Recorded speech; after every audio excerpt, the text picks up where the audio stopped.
So tonight, Trek Trio is going to be reviewing Strange New Worlds Season 4, Episode 5, the Level 5 Transporter Incident, which is like what the most anticipated episode of all season. I remember seeing the trailer for it last season, or not the trailer, but the little clip for it. And it's something that everybody's been talking about. And tonight we're going to talk about it, so spoilers ahead. We're going to dive deep because this episode on the surface seemed like just like a comedic, silly episode, but underneath the surface, is there something deeper beneath those googly eyes and the comedic, and the chaotic puppets, right? So I want to know, what was everybody's overall reaction of the episode? Was there something deeper behind the puppets, or was it just something silly?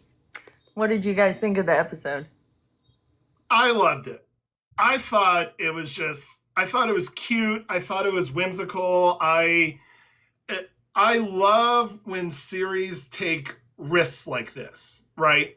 And I think they took a big swing. And unlike last week's, where some of us were kind of meh about the film noir aspect, I think they really took a swing for something new and something unique. And I think they nailed it. I think it was just a fun outing. And I'm just loving the discourse online about it. It's like, if you thought last week split the fans, if you thought Griffin Incident split the fans, holy shit. This one really split a lot of people. Because it's just one of those things where it's like, people either loved it or hated it. And Heather, you thought you were going to hate it because you don't like puppets. Yeah, but I didn't. I actually loved what the puppets looked like. I thought they did a really good job with the puppets. That's not what I didn't like about the episode. So I was trying not to be biased against the episode because I don't like puppets, but I didn't like it. You still didn't like it, but you didn't No. hate it because of the puppets, though. No. Okay. I like the one comment I just said. I wanted to see Ethan Pike in an Outcast of the Puppets. That would be fun. You know what? Honestly, I feel like I gave this so much hype in my own brain that I was so excited about it that when I did watch it, I wasn't as happy with it. But I did watch it twice, and the second time around, accepting it, I can see, honestly, like, if I wasn't giving it so much hype, I would have loved this show. They did it really well. It was a lot of fun altogether. It's kind of kooky, of course, when you see one or two of them get pewed out. Like, you're sitting there like, well, are we going to, like, really pass because we're not quite sure if we're a puppet or if we're a human, or are we going to stay alive? And Right. it just gets really goofy and everything like that. And I think it's very much like a puppet show. That's great. Yeah. So Heather, like, you didn't hate it because puppets, but you still didn't like it. So what? So now you're in the. So now the Trek Trio is again on opposite corners. Is you loved last week's. A lot of us were kind of meh about it. So now, yeah, Kristen's ready to bino docs.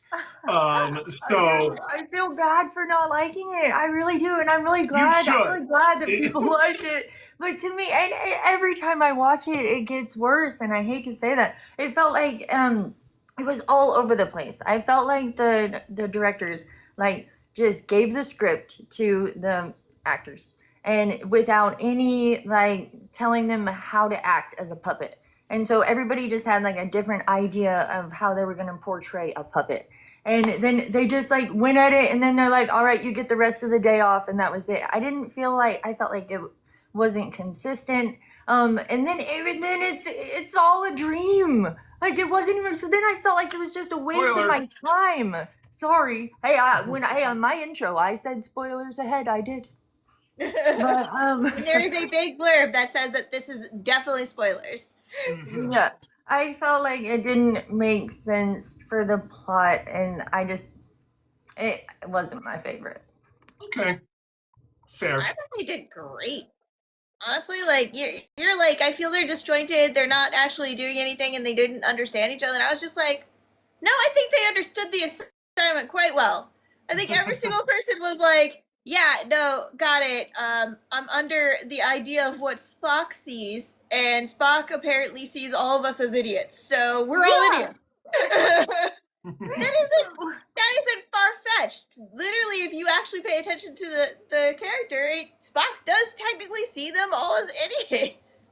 Why is he dreaming about them all being puppets? I don't know. And maybe it is me not liking puppets because I'm like the whole episode, all of them are puppets. I'm like, dang. But I mean, Ethan Peck did an incredible job since he was the only one holding down the fort. But oh, I just wish we could have seen. I wish we could have had a little bit more substance because I just keep going back and I'm like, everything before the shuttle was real, but then like it's just I don't like it. Well, I him imagine- seeing puppets still does make sense because it was one of the last things he sees. Scott, sorry.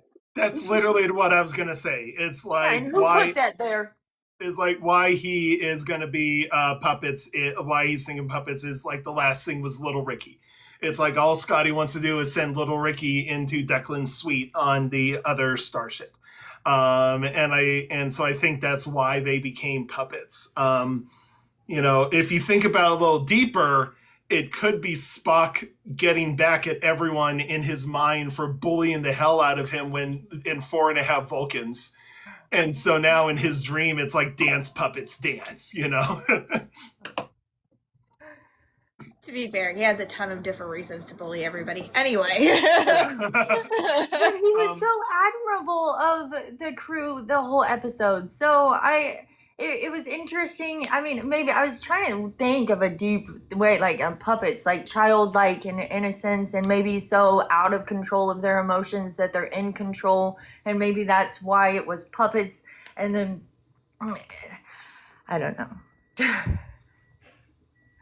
Yeah. Well, we've got way more questions to figure out what was going on in this episode now, don't we we? got Yeah, a lot of we're questions to go through. We got questions for each other, and we got questions for our panel at the end.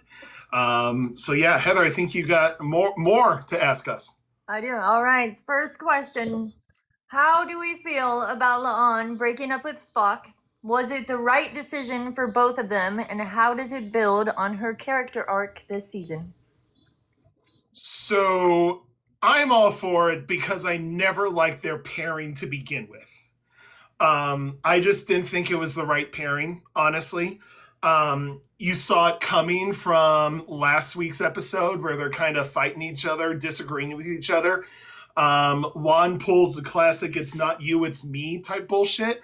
But I think that ties into her character arc because Lon is terrified of hurting people who she cares about.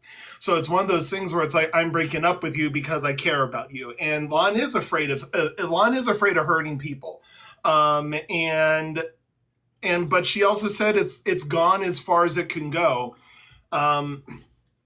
And it's funny, like as you watch that scene, I still have my notes. I'm so sorry. If you're seeing me laugh right now, April's response to Mr. Planeswalker about how instant friend request because he said I would totally run away with Spock. Anyway, keep going. Now, I will say behind the scenes, there are very strong rumors that Ethan Peck and Christina Chong are dating.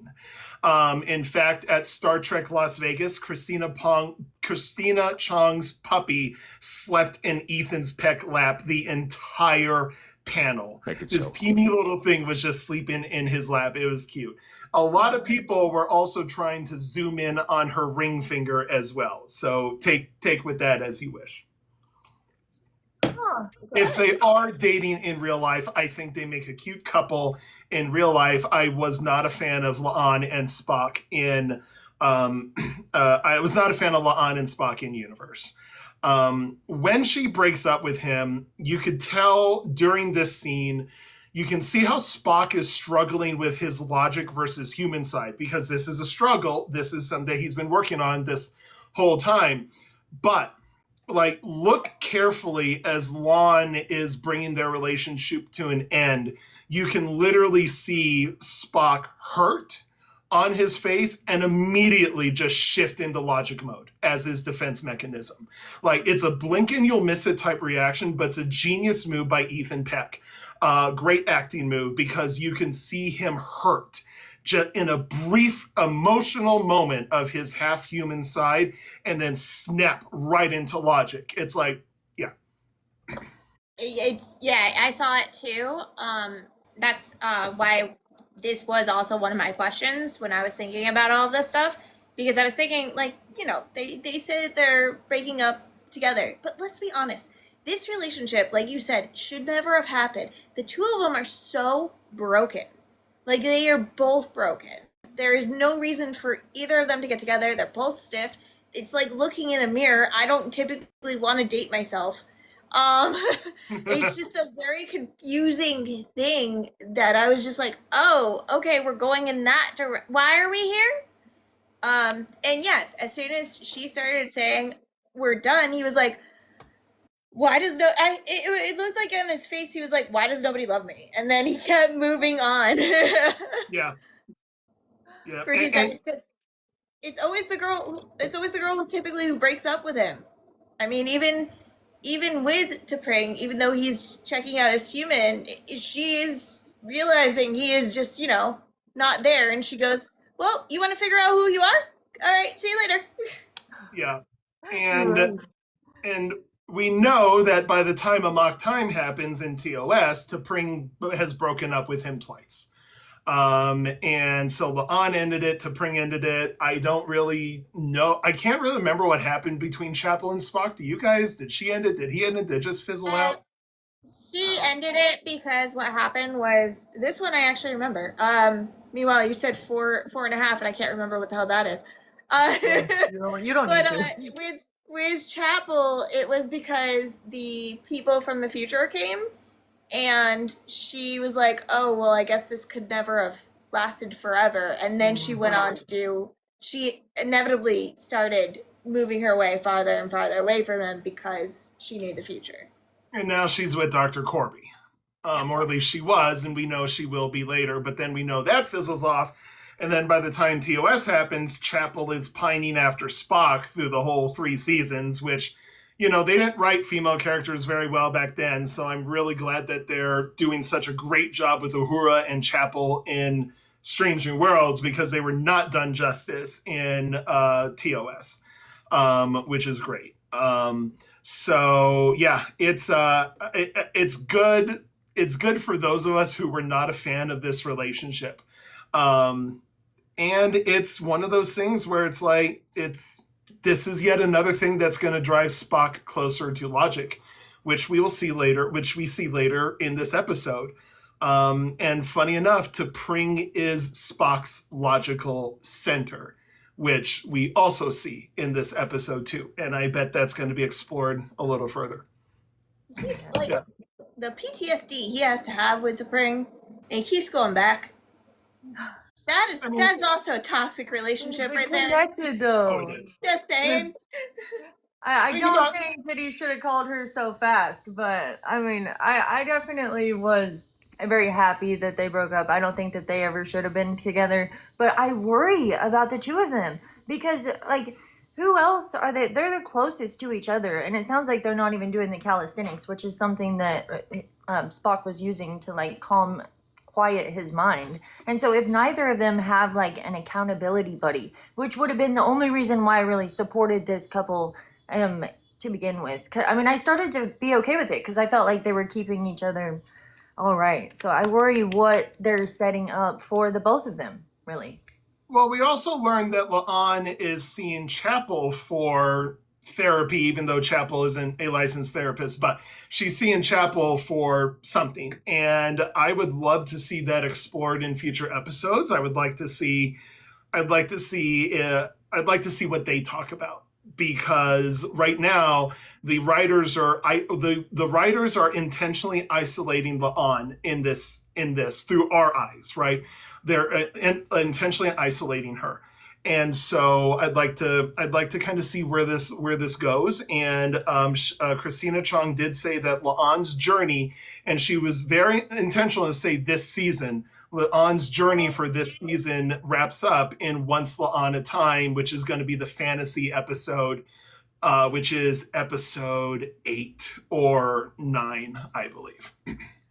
Yeah. I hope it's worth it because they've talked about her situation in every single episode, so it's got to be something pretty intense, right? Yeah. Well, I mean, in this one, you don't really get super a lot of stuff when it comes to La'an. It feels like, you know, she's kind of obviously we know she's not in a good place, but it doesn't feel like she's in the worst situation. According to this episode, it feels more like Spock is. Yeah. I think Spock was tripping. Yeah, I'm just saying, like, in general, I mean, he was tripping, and then he gets put into a shuttle, and then flies away, and then all of a sudden he is awake with puppets. So, like, he was super tripping. Yeah. He absolutely was tripping. Crazy. So, yeah. So April in the chat actually said something very important about how shipping does make the fandom go round. Yeah, that's what I'm Because saying. her and Toulouse are very experienced researchers into classic Star Trek fanzines, which is almost the origin of fandom shipping itself as well as fan fiction. And so they actually have access to some classic zines that were done many years ago. I encourage everyone to check out their channels because they do a couple things on them. Star Trek Las Vegas had a panel on zines, and they even handed out some reproductions of fanzines that are over 50 years old. And so it's just one of those things where it's like, Star Trek invented so much. Star Trek literally invented fandom. We wouldn't have fandom without fanzines. We wouldn't, or without Star Trek. We wouldn't have fanzines, which evolved into fan fiction without Star Trek. We wouldn't have shippers without people who love Spurk, right? Which Kristen still gets triggered by. We wouldn't have so much without Star Trek, and we wouldn't have any of this without Gene Roddenberry, whose birthday was just recent. And so Gene Roddenberry's birthday was recent, and there's a wonderful video out there of someone talking about his experience on a plane crash with Pan Am, and he was an off-duty pilot as a passenger, deadheading. He was one of few passengers who survived this crash in either the Middle Eastern or African desert. So there's so much that links back to Star Trek and links back to Gene Roddenberry. Fan conventions, like I think there used to be scientific conventions, sci-fi gatherings, but I feel like Star Trek is the origin of fan conventions as well. We wouldn't have those without Star Trek. We wouldn't have the concept of the. Note that the first ever Comic-Con our art convention was back in 1964. I did have to just look that up because I was like, are we sure? Yeah, but I even never then, did the research. I was just curious. but even then, the fan convention as we know it probably originated because of Star Trek. It's definitely taken a change versus what we had before. So it's so cool to see how much is linked to Star Trek. Okay, so are we ready? Have you ever experienced a relationship where even though both people were good, the relationship itself simply reached its conclusion?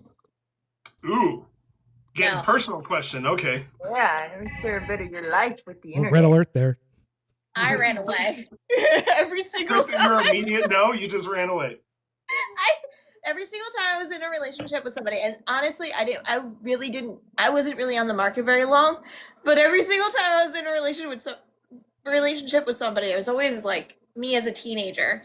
I would always just run away after I was like not interested anymore. I'd literally hide from my exes. They would be like in the hallway, and I'd be like, nope, never mind, I'm running the other way. Does this one have a loop in it? Cool, I'm going that way. Do not play games with me. Yeah. I think for me, I don't know. It's hard to say. Like there was a relationship that, ended semi-violently, not like physically, but a lot of fights and arguments. But you could also tell that both of us figured out that it was just done. So maybe like a yes and no. But, I think most of it was just like, either she was ending it or I was ending it. I don't think there was anything that just reached a natural conclusion. I think those things are rare. So I think it's rare that relationships have a natural course, because I think Lon was just saying that. I've never experienced that myself. Maybe some others have, but Krista and I haven't. What about you, Heather? I have. There's been several people in my life, some like just friendships and a few, if not just one in particular, romantic relationship that just you end up growing apart. Like I feel like me as a person, like I'm always trying to like grow and become better than I was yesterday, and so in a sense, like I end up growing apart from some friends, and so and that's okay, and it ends up where it's not a bad thing. Or especially with my romantic relationships, it's just they fizzed out, and you move on and go on with your lives, and it was a great like time of your life. But I think it's important to like keep people around who you want or who you want to be like, and so sometimes we just have to shift who's in our circle. Okay. And I like that. With that, yes, I've had a lot of shifting in my circle in some cases. And I did not Friendships for me I as have well. had one or two friendships I had to run away from, but that was because they were causing a problem, and I was like, I'm done. This isn't the same as the relationship where nobody was causing a problem. I was just running away. In that case, I was running. There is a wonderful clip from Tyler Perry as Medea. And honestly, the clip is meant for romantic relationships, but I take this clip to friendships. And look it up. It's like, just look up Tyler Perry, Let Them Go. And he says, if someone wants to walk out of your life, let them go, right? Is like, let them go. And he talks about how like some people are like a tree. It's like some people are leaves that will just blow away. Some people are branches that'll break under the pressure. Some people are alive for a season. Some people are in your life for a reason, right? It's very insightful, and I always go back to that when anything goes on with a friendship that becomes difficult or reaches an ending. So in terms of romantic relationships, it hasn't happened, but definitely a handful of things in friendships, I want to say sometimes. And sometimes people just grow apart. Sometimes people just lose touch. Sometimes you wonder, it's like, where did they go? Like, where are they? A good example is one of my friends in high school and elementary school. It got to the point where we just had too many different schedules in high school where we just weren't hanging out as much. And I think we also just grew apart by the time our senior year happened. And this guy has disappeared from the face of the earth. He has no web presence, no social media presence at all. But there's also no obituary. It's like this guy has like vanished into thin air. Who doesn't have a web presence anymore? Who doesn't have a social media presence? Like, where did this guy go? You know? There's a few. I've got one too. I had a best friend. She was the valedictorian of my class. I can't find her anyway. I don't get it.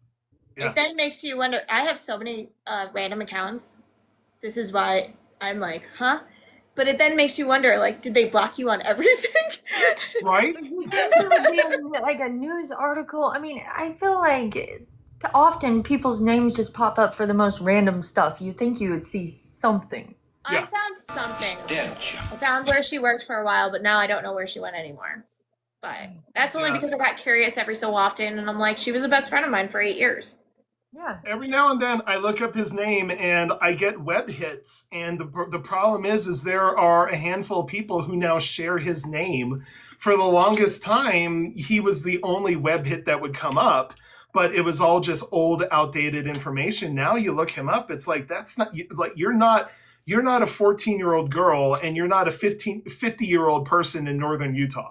So it's just really weird that he's missing. It's just odd, you know.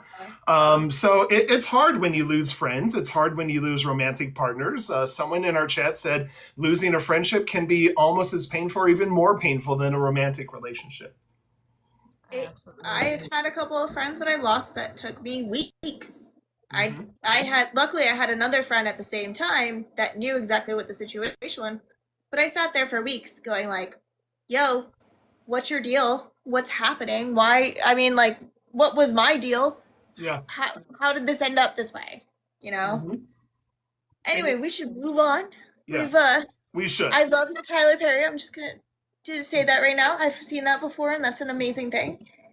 So, Kristen, before you ask this question, I do want to make a point, is that I have noticed there seems to be a pattern that whenever a captain's chair gets upgraded, shenanigans ensue.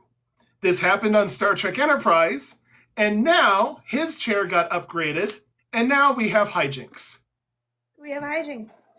But also, we also have Pike, who doesn't really care about anything else besides his chair, which is really weird. So Pike is so excited about his new chair, he doesn't seem to care about the fact that Orion pirates are actively nearby. Has he become more relaxed since shore leave, or is he starting to accept his reality of one day being confined to a chair? Ooh. I don't think it had nothing to do with the chair. I think that man got a new chair, and he's like a dude that just bought a new car, and he's like, oh, I can conquer the world now. Nothing's stopping me. And it's like, bro, you are a captain of a starship. Remember, you have a crew to take care of. I thought, I didn't like that part of the episode either. And by the way, I'm sorry. Honestly, I can't disagree with you because honestly, I think it's the same thing. But at the same time, imagine being a captain. Like, you saw this also with Picard. Picard saw his new ship and he was like, ooh, this is my ship. Or he saw his old ship and he had like that whole moment of, ooh, this was my ship. Like, he's just so, like, getting a new toy is really cool. Even Aki, Nala, she even got excited about her chair too. So like, that's another thing. However, I still think if you look at his attitude and everything like that, on top of this, he seems a lot more relaxed for this episode. Yeah. He seems like he's willing to accept things, and he's really, like I said, he's too excited about that chair, man. Like, it's too much of like an overarching thing that's holding over his head. Yeah. But Kristen, you're getting a lot of comments in the chat. Like, people are like, damn, that's deep. Can you just imagine any Strange New Worlds writers who are stealth watching this live be like, write that down, write that down, write that down. Because I'm with Heather. I don't think it has anything to do with his fate. But I think you brought up an excellent plot point that if anyone is paying attention, that they could easily write that into it, right? But I'm probably with Heather. It's like, ooh, something new and shiny. It's just like how Trip was obsessing over upgrading the chair in Star Trek Enterprise, right? Archer was okay with it, but really it was Trip, who's excited, and Pike's excited about his chair.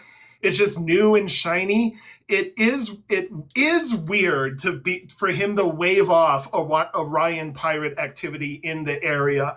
And keep in mind that this was before the transporter accident, and Kristen had to remind me of this earlier today, and I still didn't believe her until I pulled up the episode and went to that scene again.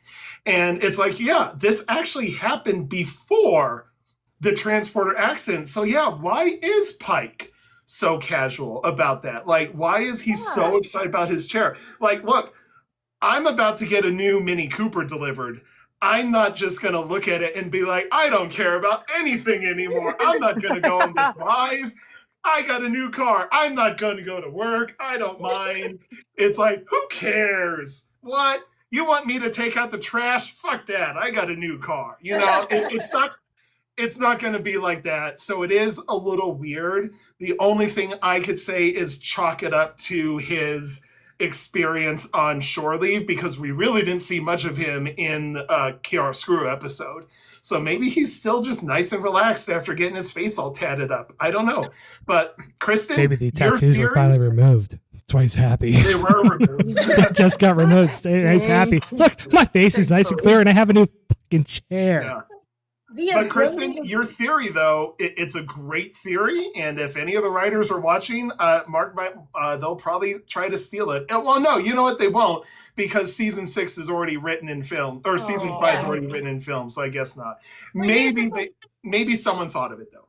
Here's the thing, like, honestly, if you actually think about that chair too at the same time, if you think about it and what I just said, he's probably looking at that thing going like, okay, so I need that when I do when I burn. I need that, I need that, I need that. It all in the new chair that I'm going to be stuck in for the rest of my life. So and then all he checking out his gets, new chair and thinking about his future still. and then all he gets is one button, once for yes, twice for no. That sucks. Yeah, and then he finally gets it, and he's just like, womp womp. My chair as a captain was better. Screw this. Yeah. So Kristen, you have a great plot point, and if the writers, if you thought of it, I would like to think that maybe the writers thought of it as well. But of course, we know by the end of the episodes, Pike like, I don't need all those bells and whistles. Just give me a chair with a beat button. Let's go to the clip. No, but I'm just looking at this face though. Oh yeah, look at that face. Yeah, he's still high. No, the part that you just said, Scott, was in the dream, where he says, I don't need all those bells and whistles, because I made sure that I watched it because I wanted to talk about that, but that was in the dream. So now, here's the real question that we have to ask, is if in the next episode he doesn't have all the bells and whistles, we have to ask, was it really a dream? Ooh. Yeah, when did the dream start? Did it start when we thought it began? Was it a shared consciousness? What's happening? Interesting. Something's inside that puppet. Yeah, someone's hand. Like, the puppets being so cute makes absolutely no sense if Spock has only seen Ricky. I know. It should be Chucky all over the place. Yeah, how do you know that how puppets would act too? Like, a Vulcan isn't gonna know anything about puppets. I don't know. The puppets were cute though. Like, Pelia's hair was so cute. It's like, I loved her hair. Did you also notice like how short she was? It's like they're panning past everyone, and then you just have this for Pelia. T'Pring was also beautifully done. T'Pring was, yeah. Yeah. Mm-hmm. I thought Pelia was short and skinny. That's what I was saying. She's so tiny. Yeah. Pelia was like also Pelia was doing a Katie during that scene. I hope everyone who saw all of our videos, especially our lessons, I hope you all appreciated our lessons on the history of puppetry, because that was a lot of fun research, and that opened up a lot more history than I thought. It's like one of those things where it's like, I really had no idea that you could tie its origins to 9th century Indonesia, which was fascinating. Wow. So I hope you all enjoyed our puppet lesson. I remember seeing, of course, the puppets that used to exist where you would actually like have your like fingers holding up their head, and then everybody would be talking like this. The shadow puppets, yeah. Yeah, but that would also be you had the dude, the like little characters. A finger puppet. Oh yeah. But of course, I think we used to see that a lot on what's his name, Mr. Rogers too. Yeah. Yeah, Mr. Rogers did have the small little the puppets. ones where you would talk like this, and you'd have the character on the hands. So it sounds like while we're puppets, we get to be up to a lot of hijinks. So on that note, when T'Pring is talking to Spock, she agrees to come and help him, and she demands no hijinks. She's like, there should be no hijinks, because she says every time she's on the ship, hijinks happen. So she's not wrong. No, she's not wrong. But the rules of television clearly state that when someone demands no hijinks, no shenanigans, we're gonna get shenanigans. So, what was the most unhinged shit that the puppets pulled off this episode? I like the scene where the two, where Una and oh my god, La'an are standing there going like, "We are going to fight you!" And then they just go running into the people, and I'm just like, okay, first off, you're too short. You shouldn't be there. Please, whoever was doing this did not do the framing right. Secondly, the fact that immediately they got slammed into the door. I thought that was like such good little hijinks. The However- puppets got heated. It was so fun. Yeah. And also, Pelia, when she took off her shoes, which, why was she wearing shoes? But when she took off her shoes, and she was just throwing them at everybody like, "Don't you dare!" That was hilarious. And I liked another whenever they Lanthanite without finally- shoes on for the rest of the episode. I'm sorry. Another They must not Lanthanite care. without shoes on. That's actually a point we have for the panel later, so stick around and grab a box. Does she not always? I thought she wears shoes. She does. She does. Okay. She Okay. threw them at the Orion. Okay. I liked that she didn't have shoes on though, because it just made me think of Nala, obviously. Mhm. Yeah. We'll cover that. I thought that the hijinks were good once they started to finally embrace being a puppet, and they're like slingshotting each other because they had a lot of opportunity. I mean, as a puppet, you could like, the Jeffries tubes would be super fun to go in, and you could like maybe get into a torpedo tube and like board fling it and like board an enemy ship, or like tug of war. You could like all come together and just be pulling on each other. You could do so much stuff as a puppet. So I really liked whenever they start, because it was silly to me watching La'an and Una just like that. They would not do that. They wouldn't be acting like that. So once they finally embraced being a puppet and they went out there and were doing some baddie stuff, that's what I liked. Okay. The classic So- stacked person. I'm a person. The puppets on top of each other. That Oh was yeah, when they were doing the stacked, classic. that made no sense to me. I'm like, why are you coming out as a stacked person? There is no reason for you to do that. Like, they thought that it was going to be a full person in this room. It was a distraction, and it was funny, and it was the thing. Because they're expecting little people, and so they knew they'd have that split second to be able to get them. That's If you saw, I swear to God, I think either way would have distracted the crap out of them. They would have came out with or without the robe, all of them stacked up on each other. I'd be staring there and looking at them, going like, "Why are you like? What's going on here? Why are we doing this? Are you trying to get up to my level? No, because that's not going to work out." And then all of a sudden they were just like, "Nope, it works." What? It's like a Little Rascals thing. It was cute. I liked that part. I'll admit it was cute, but I just thought it was just silly. Yeah, It was silly. The whole I episode thought- was silly. That's all it was silly. it was, but I liked it. I thought it was cute. I just liked how silly it was. I thought it was fun. I think my favorite hijinks was, I liked them floating around in space. I thought that was really fun. I thought that was cute, but I liked, this isn't really hijinks, but I liked Ensign Redshirt, because I thought he was just so cute, just being scared. And then they blew a hole in him, and then he realized it's like, oh no, I can do anything now. You know, it's The red shirts for the win. yeah. It was just such a cute episode, and I don't know, it made me happy. It made me smile. So it was fun. I can't really nail down a hijinks. If I had to choose, it would be the puppets in space. Was fun. I think this was just a much needed, low stakes, fun episode, just to kind of make things whimsy, you know? I'm sorry. Yeah.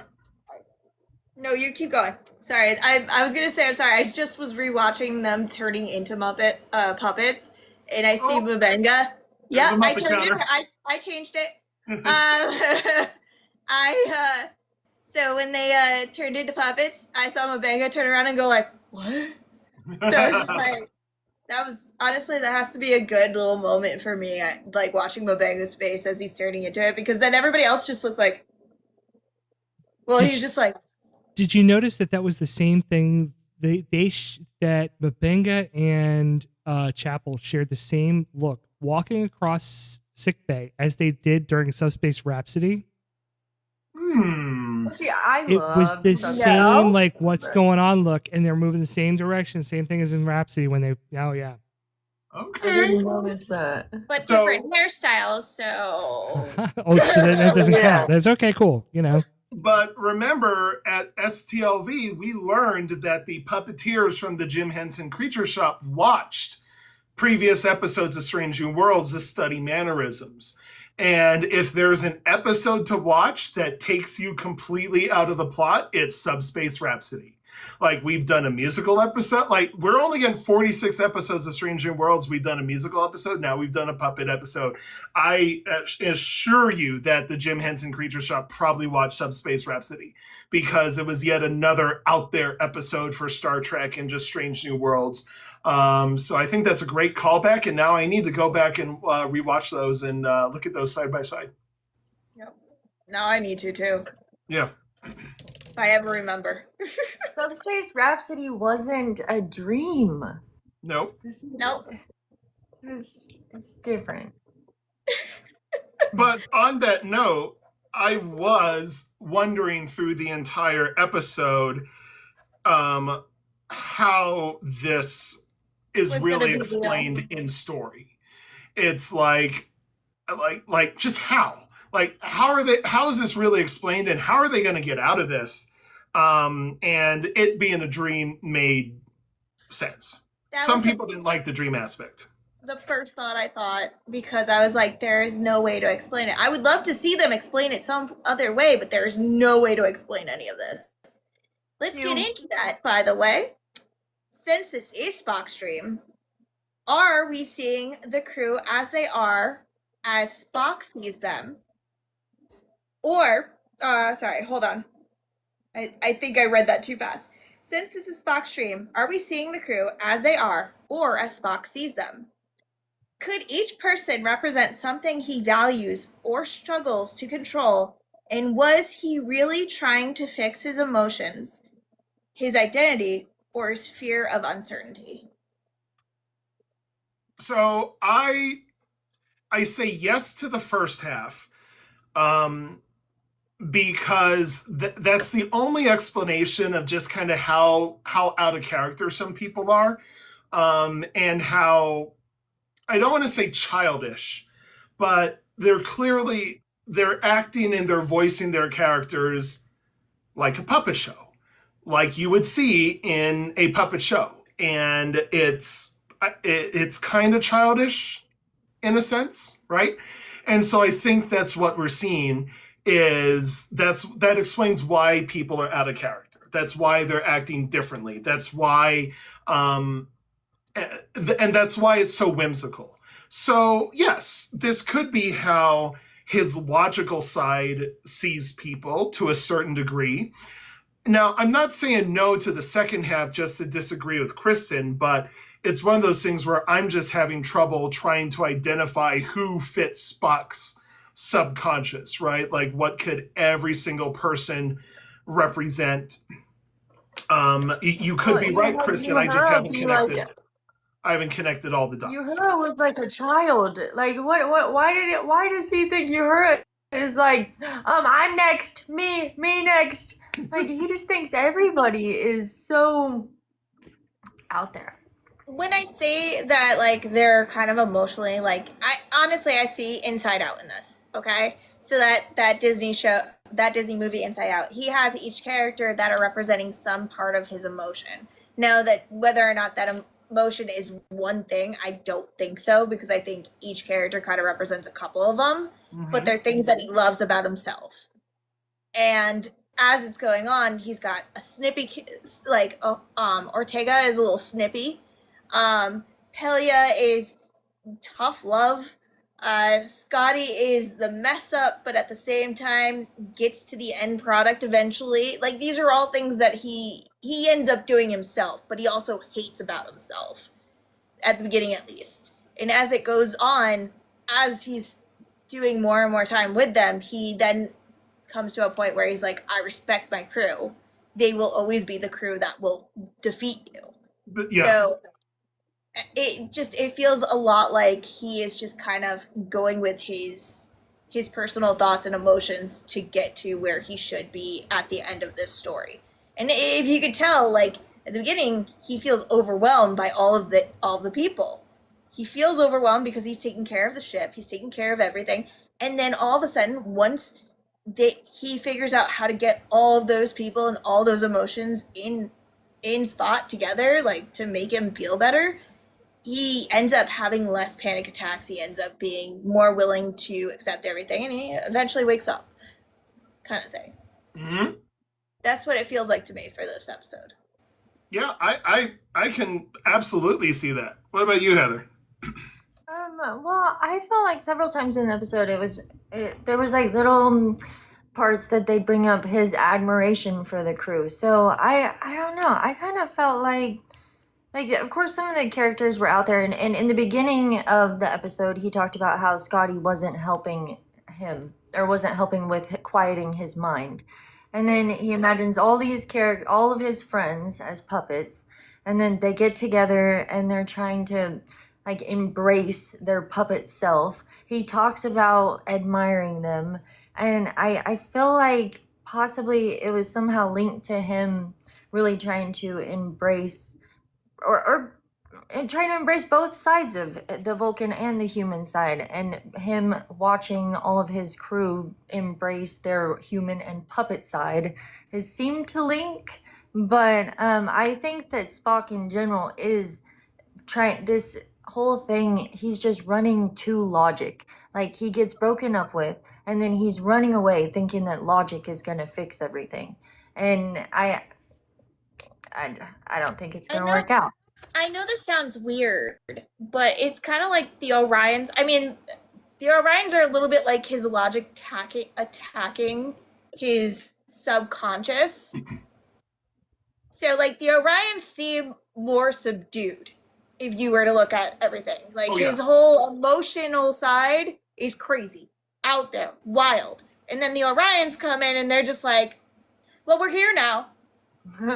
And bang, that's it, we're done, give me the codes. That's it from them. So what really got me with the Orions,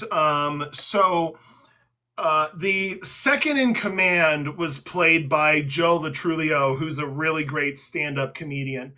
And that whole scene in the bar was a secret therapy session for Spock. It like there was no coercion whatsoever. The guy just kept saying, it's like, oh, the captain's gonna do something to you. I'm not gonna abuse you or torture you or anything like that. But literally this guy is talking through Spock's problems. It's like it was a hidden therapy session that Spock needed, right? And the thing is that even at the end of this episode, Spock came back and still intends to follow a more logical path. Hold on. Sorry. I totally agree with you, but Bill, prove me wrong. No, you're not. Prove me wrong, Bill. You're not. No. I think it's a great track. I think that you picked up on something with back on the Griffin that hey, you know what? We're doing therapy this season, and every character development, there's some. It's not just character development, it's character therapy. It's character shaping through therapy. Yep. I think you hit it right on the head, Kristen. That one I will always attribute to you. You picked it up on pretty clearly. And honestly, it's like we are seeing different kind of therapy and development for characters in every single episode. But Kristen, if you don't mind switching the order of our questions, I think this goes into mine. Is that we find out that at the end this is Spock's dream, okay? But this begins off as a Scotty. We think it's going to begin as a Scotty-centered episode. Clearly, this is his struggle trying to compete, not compete with Declan. He's really competing with himself. Like I wrote that down in my notes, right? Not only that, but the art card for this episode has Scotty on it. And every single art card for the episode kind of points you to like who the episode is really centered on, right? Like Griffin Incident was centered on Spock. We know La'an was a part of it too, but La'an is going to get her own episode later. Human Best Friend was the art card was Ortega's. Case of Chiaroscuro, the art card was number 1, appropriately.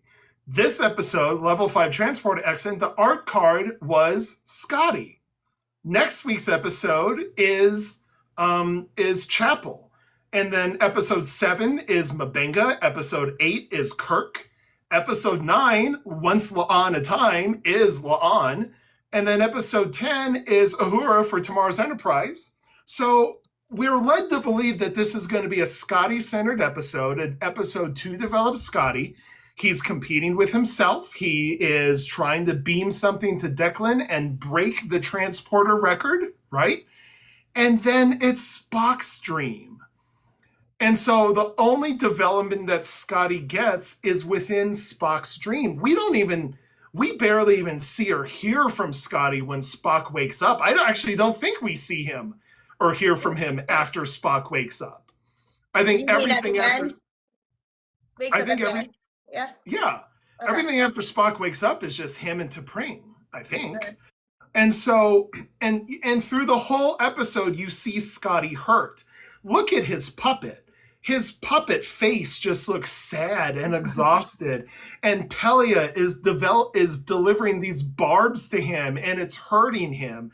And finally, pretty much when it's almost too late, Pelia's like, I'm just being hard on you on purpose. Declan was a little bitch.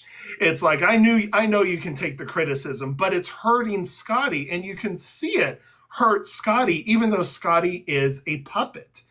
And then we find out it's Spock's dream. So the question is like, should this really have been Spock's dream? Because now we get a second Spock-centered story. Griffin Incident was centered on both Spock and La'an. So now Spock and La'an split a story, and now they each got their own. And Scotty got shortchanged.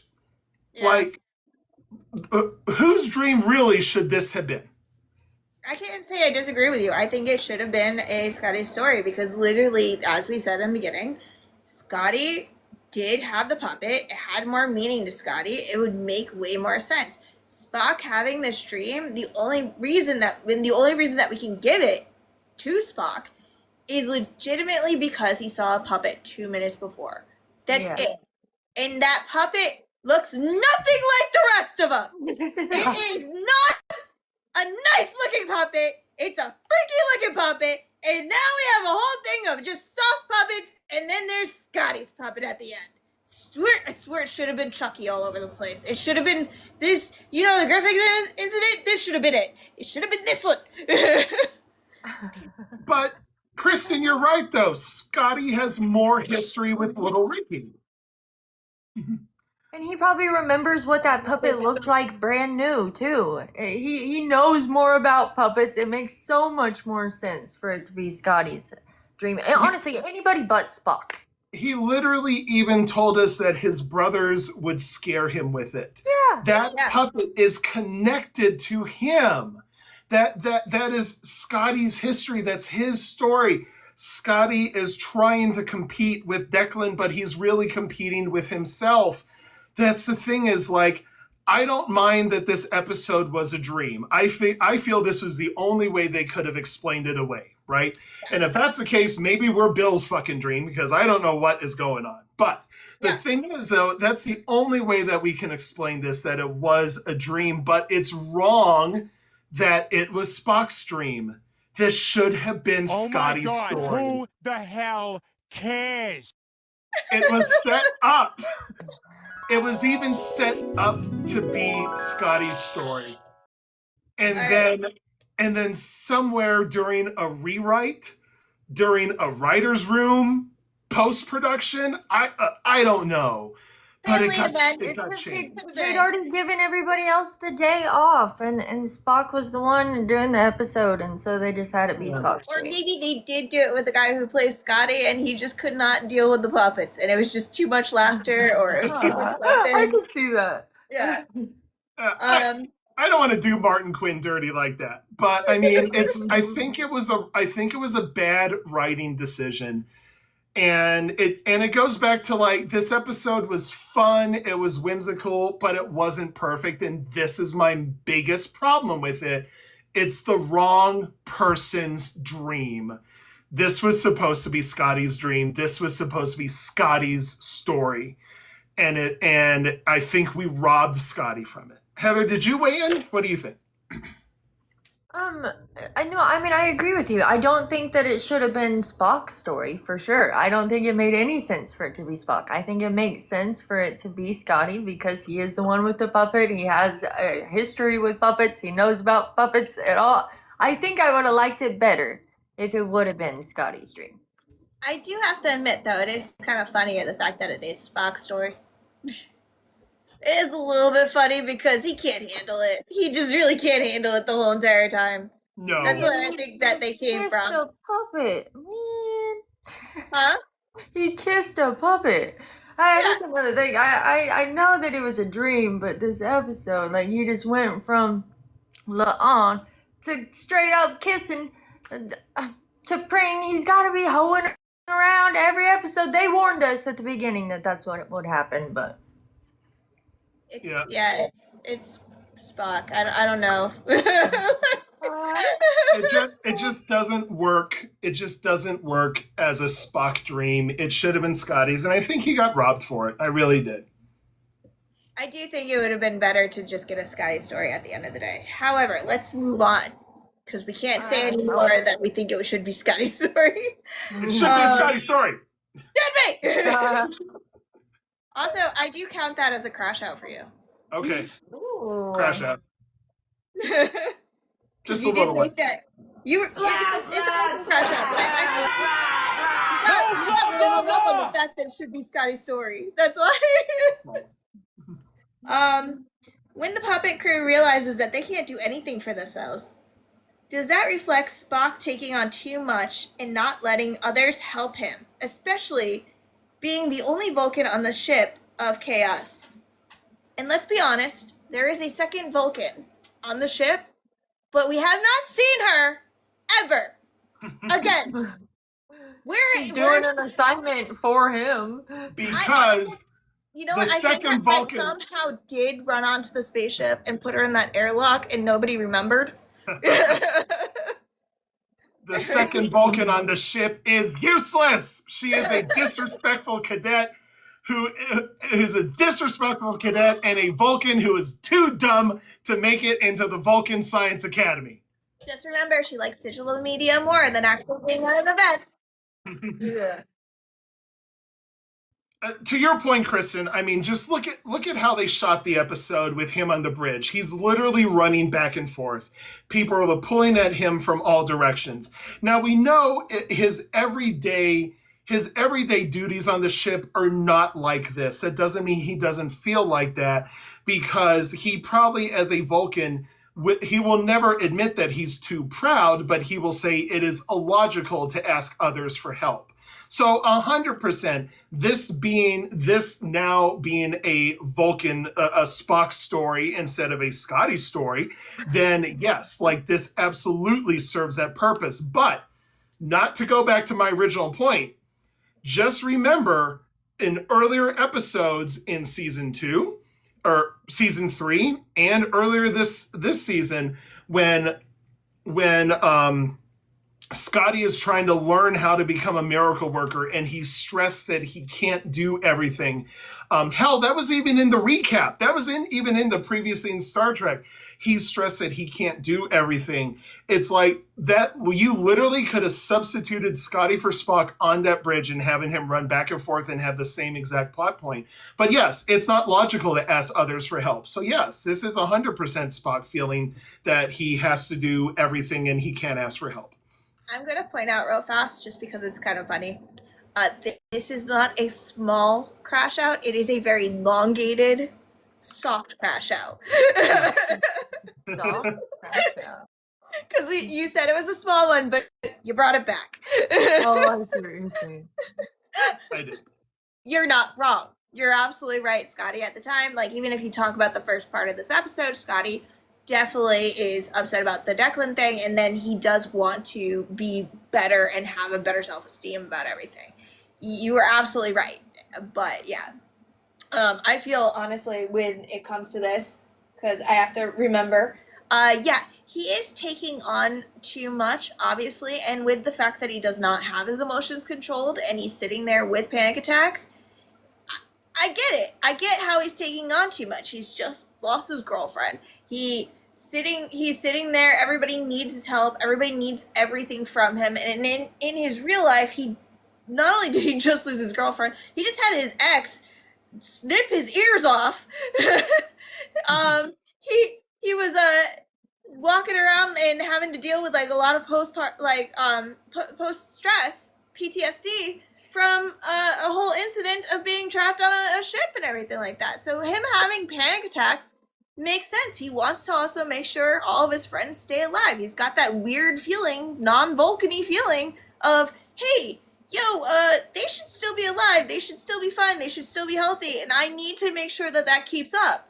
He's got so much pressure on him, and especially considering that now all of these people literally do not have the ability to find the controls, reach to the controls, or do anything, because you know how hard it is to grab anything with the short arms. He's got to be there for every single person. He was standing in front of Pike, who just kept hitting the seat. And I'm getting back to a point which makes me upset about this whole entire season, where Pike consistently, and I know this one's in his head, but Pike consistently is dumb, and Pike is standing there just going like, cannot read your hand, cannot read your hand, cannot, like, okay, sir, after the second or third time, you get 3 tries, and then I start getting really angry. You get that many tries, and you're still sitting there trying to read your puppet hand. Yes, I know, it's worthy. And you have Spock, who now has to fix it in every single situation. Instead of letting them figure it out or giving them tools, extra tools to fix it themselves, he's just like, all right, I'll take it on. That's it. Nobody's figuring it out on their own, and he's imagining them that way. Oh my God, who the hell cares? Shut up, Bill. What about you, Heather?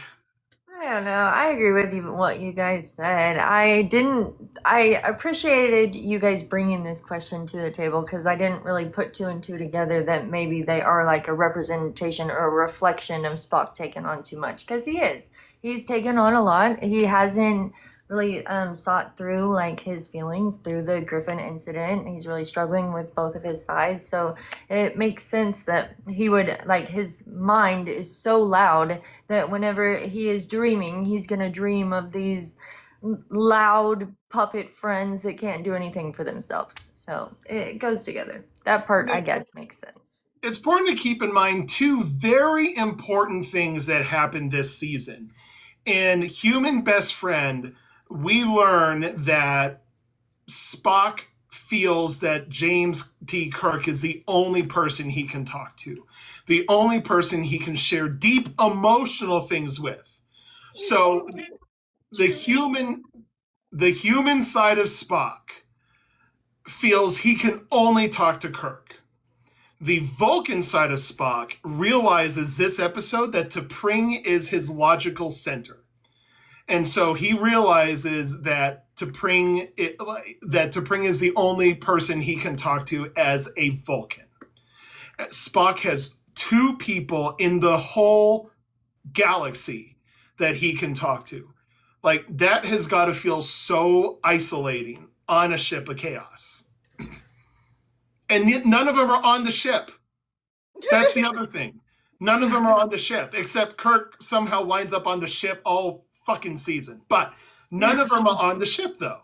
And so Spock has no one to talk to. You know him and La'an did not digest what happened on the Griffin. You know they never sat down and talked about it. You know that he never talked to number one about his hallucination of her, right? The only person he spoke to about that was to Pring. The only person he spoke to humanly of that was Kirk. And that was the only other human on that ship, on the Griffin. So the only person on the Griffin that he felt he could talk to was Kirk. He couldn't even feel he could talk to La'an. And the only Vulcan that he felt he could talk to, he hallucinated, and then he called her in at the beginning of this episode. There's only 2 people he can talk to, and they're not even on the ship. So Spock is isolated. He feels isolated. He acts isolated, but he still is expected to do so many things on this ship. And he's expected to be the logical center of this ship, which is why it does make sense that this was his dream, because logically this entire episode doesn't make sense at all, right? So he's expected to be the logical center of the ship. Of course, that's going to make him feel pulled in a million directions as well, especially because he has no one to talk to on the ship at all. He's no one to talk to. Yeah, especially this episode. Yeah. That's true. It's got me feeling bad for him. And then the On breaks up with him. Poor dude. Yeah. That's okay. I'm sure Kirk will be back very soon. Yeah, and I'm sure they'll talk about this as well.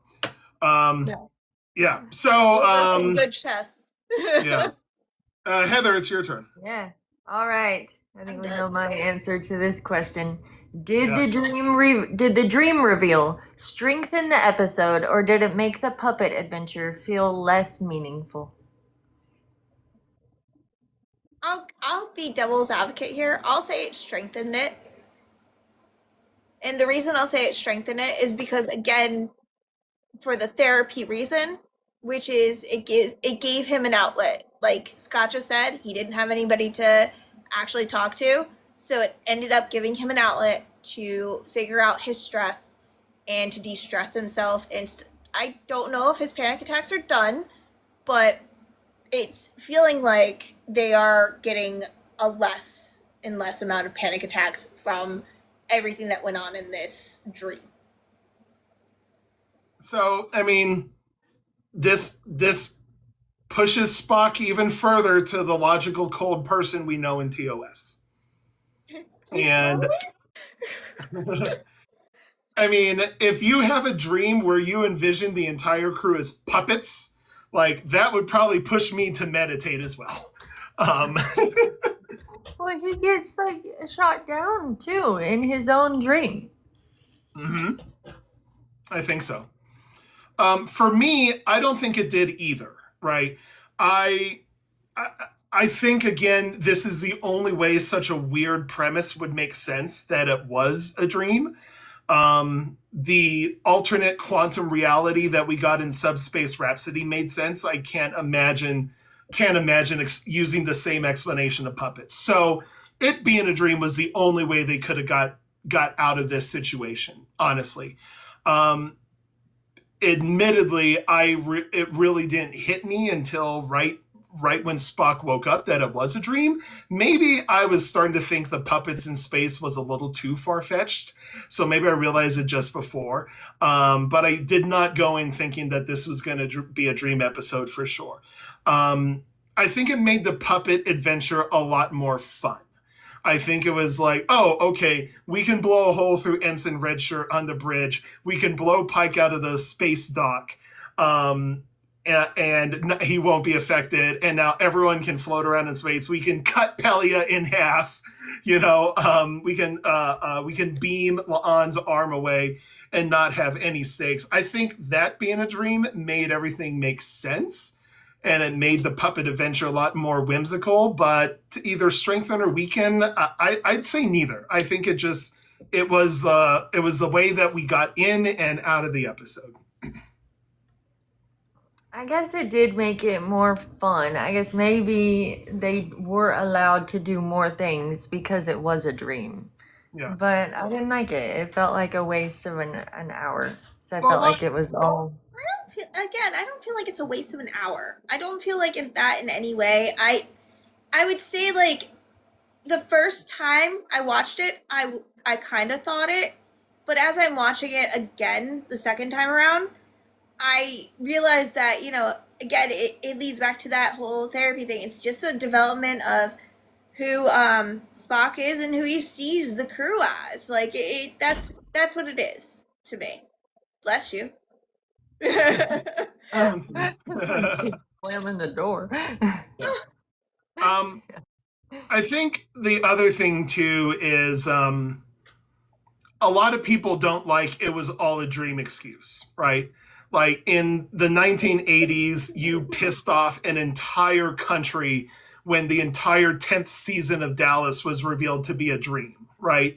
When Newhart ended its 8-year run in 1982, they revealed that it was actually a dream of the title character from the Bob Newhart show that he played 10 years earlier.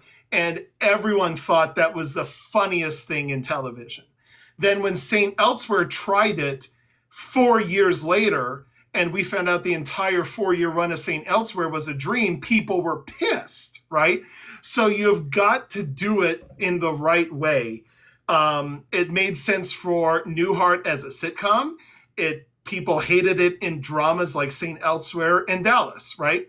Strange New Worlds is trying to split the line between funny and high stakes drama, which honestly, the original series did as well. But the original series never tried to explain away something as a dream.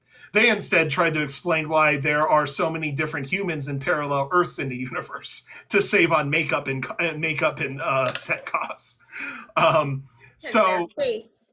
Yeah, exactly. Done.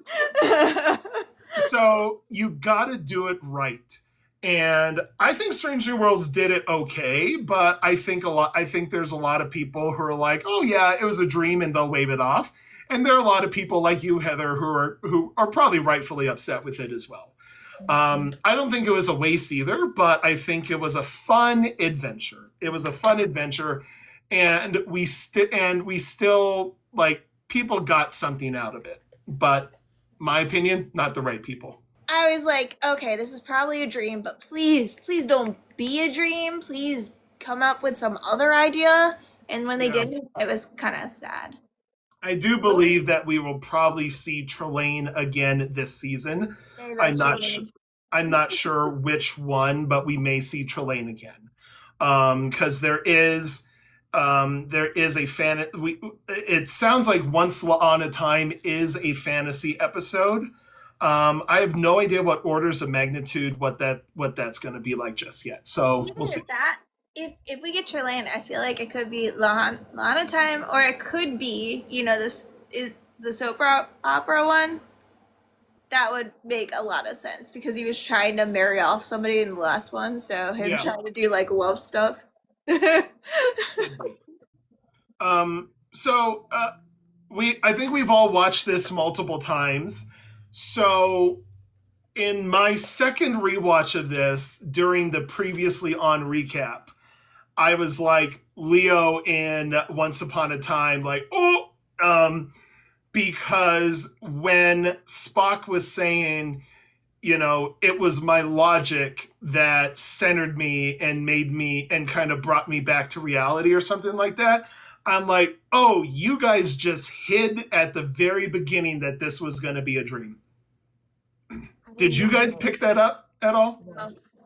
I tried watching it again and I still didn't catch it. I'm like, I'm so bad when it comes to the recap, and the second thing that I'm so bad about is when watching the opening credits. I'm just like, okay, gloss time.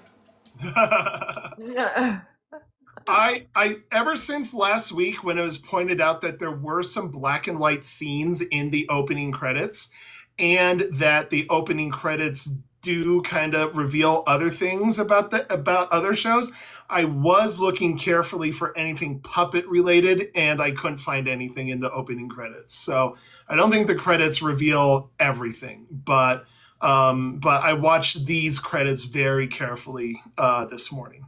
What did you guys think of the cute little Rathacon homage between Pike and Spock? I liked that foreshadowing. It is cute. Yeah. It was so like, Yeah. and then he opened up his fingers to make sure Yep. He even started Then saying his started- name just out the airlock. Oh, speaking of which, sorry, this is a totally off the topic thing, but if you guys have not seen the new Big Bang Theory TV show, that is out now, it's like, I forget, I think it's Stuart doesn't save the world or something like that. Anyway, Stuart fails to save the they universe. have a whole scene with this, so get ready for it. It's amazing. I'm not going to tell you who does it. I'm not going to tell you when it happens. You just got to go watch it. It's amazing. Cool. Okay. I'll have to check it out. I just find it really interesting that they connected a sitcom to a fantasy premise. But You'll see when you watch it. yeah, it's clever. So yeah, I should add it to my list. I'll add it to my list. Sorry about the ADHD on that, but I got really excited when I saw it and who did it and everything that happened. I was like, "Oh, that's amazing!" You were like Leo in Once Upon a Time as well. So I yeah. guess. So I thought the little homage was cute because I never believed that Picard season 3 was over the top fan service. I thought it was a good homage to the Next Generation, giving us TNG season 8 that a lot of us really wanted. In fact, if you guys look up a Screen Rant article that was released earlier this week, some of TNG's showrunners even believe that the show could have had 3 more seasons out of it. And again, the fandom is split. Some people are like, no, we got some stinkers during season 7. That was the time to go. But a lot of people don't know that the cast actually did sign an 8-year contract that they had to renegotiate for movies. So I think TNG could have easily got 3 more years out of it, 3 more years as well. So I don't think that Picard season 3 was over the top fan service. I thought it was good nostalgia and homage. And I think that the same thing is you get little homage moments in Strange New Worlds. It's not as in your face as Picard season 3 because that was just nostalgia trip.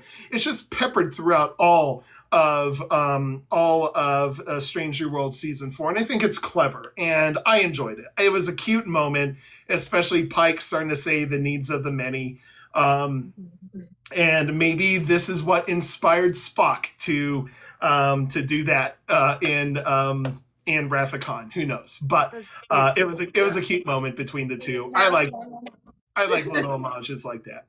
It was a very cute moment. Yeah. That's the best part of the episode. The best part of the episode, the 50-minute episode that you didn't like, and an homage that lasted 5 seconds. That was your best part, Heather. It was because now I the can sit Tuesday here and girl. imagine that, like, when it actually happens, that he's like kind of chuckling a little bit, like you were a puppet, or like the last time this happened, they were a puppet. So I like it. Here's the last question. What do we think Spock really got from this experience? Because the last several minutes through the episode were kind of filled with contradictions. We have Spock having a panic attack on the bridge because he's trying to attack everything logically. T'Pring says this can't be solved by logic, so Spock yeets Pike across to the captain. But then at the very end of the episode, Spock tells T'Pring he's still going to pursue a path of logic. And we know that T'Pring is now his logical center, and he wants to rekindle a life with T'Pring because he wants to be more Vulcan. So even on a ship of chaos, on an episode of hijinks, learning that not everything can be solved logically, Spock still wants to pursue the path of logic. So what did he really get from this really strange dream? He can't handle chaos. I don't know. I mean, maybe this is the pivotal moment where he decides to just solely focus on logic.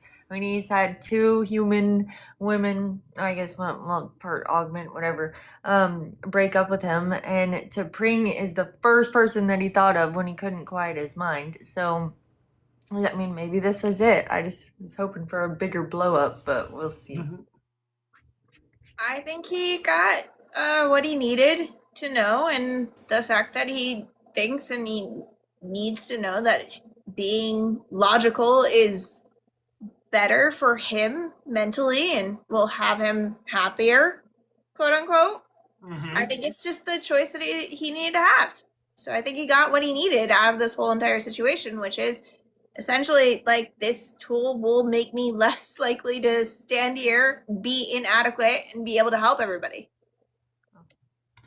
Well, I hope he at least told Scotty a little bit, because again, Scotty got shortchanged. I'm not gonna let that go. And that is why I call that a prolonged crash out. Yep. I'm not gonna let that go.